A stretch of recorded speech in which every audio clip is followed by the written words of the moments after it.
সময় অনেকে না জেনে শুধু নেগেটিভ সংবাদ পরিবেশন করতে ভালোবাসেন, কাগজে টিআর পিরিয়ড বাড়বার জন্য একাংশ। তাদের ক্ষেত্রে বলছি, উত্তরবঙ্গে আগে কি ছিল? মানুষের কান্না, আর কোনো উন্নয়ন ছিল না। একবারও চোখ দুটো খুলে দেখেছেন?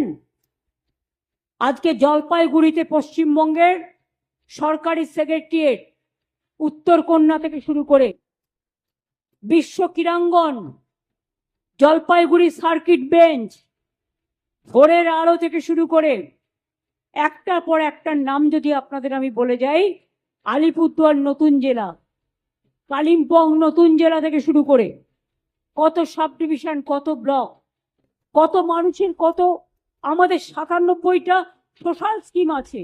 মমতা ব্যানার্জির বিরোধিতা করতে গিয়ে সারাক্ষণ পশ্চিমবঙ্গ সরকারকে গালাগালি দিন আর বাংলাটাকে অপমান করুন। মনে রাখবেন, চিরকাল বাংলার মানুষ এই জিনিস সহ্য করবেন না। বাংলা মোদের গর্ব, যেমন এদেশের মাটি আমাদের গর্ব, আমরা স্যালুট জানাই আমাদের সেনা জওয়ানদের, তেমনি এই মাটিকে আমরা সম্মান জানাই, স্যালুট জানাই।